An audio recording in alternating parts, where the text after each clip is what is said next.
29 अप्रैल विशेष रूप से वैशाख शुक्ल पक्ष की तृतीया तिथि है। उदया तिथि के अनुसार देखें तो 29 अप्रैल को भगवान परशुराम का प्राकट्य उत्सव मनाया जा रहा है। आप सभी इस समय जो भी साधक मुझे सुन रहे हैं, जिस भी संख्या में सुन रहे हैं, आप सभी को वृंदावन की इस पावन भूमि से भगवान परशुराम के प्राकट्य उत्सव की बहुत बहुत शुभकामनाएं।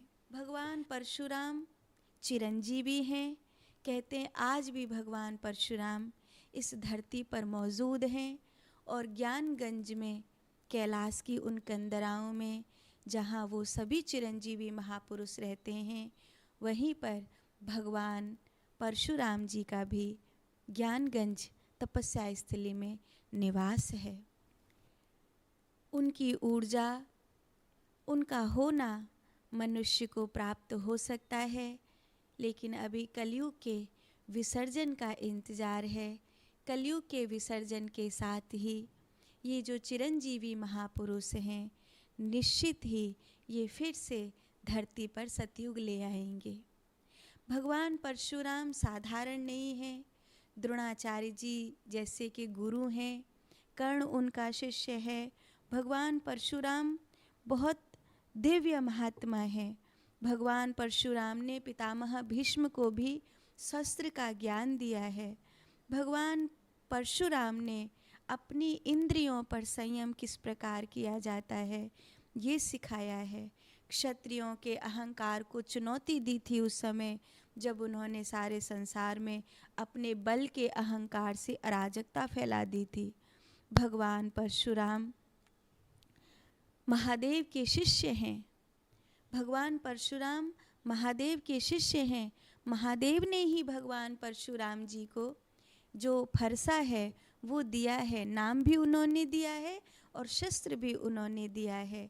ऋषि जमदग्नि और माँ रेणुका के पुत्र हैं भगवान परशुराम।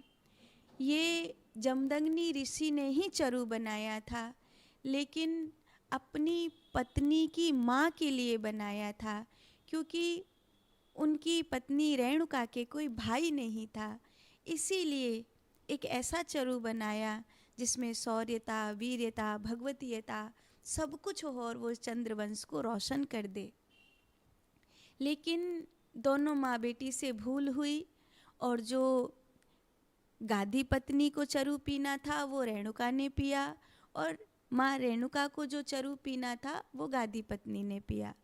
इस प्रकार चंद्रवंशी राजा गादी के यहाँ विश्वामित्र जी का जन्म हुआ और जमदग्नि के यहाँ परशुराम जी का जन्म हुआ। विश्वामित्र जी क्षत्रिय शरीर होते हुए भी उन्होंने तपस्या के जीवन को बाद में अपनाया और परशुराम जी ब्राह्मण शरीर होते हुए भी उन्होंने क्षत्रिय धर्म को अपनाते हुए अधर्म का नाश करने के लिए शस्त्र उठाया। इससे ये प्रमाणित होता है कि भगवान परशुराम धर्म की स्थापना के लिए इस धरती पर विराजमान हुए।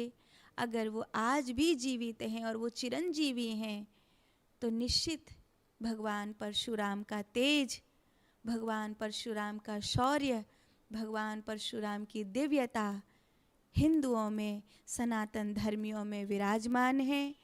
और अगर कोई ये सोचता है कि हम हिंदुस्तान पर गजवाए हिंद करेंगे तो इस भूल में मत रहना, क्योंकि जिस समय तुमने गजवाए हिंद की तैयारी करी उसी समय से हिंदू जागना शुरू हो गया और आने वाले 25 साल में भारत भगवाए हिंद हो चुका होगा।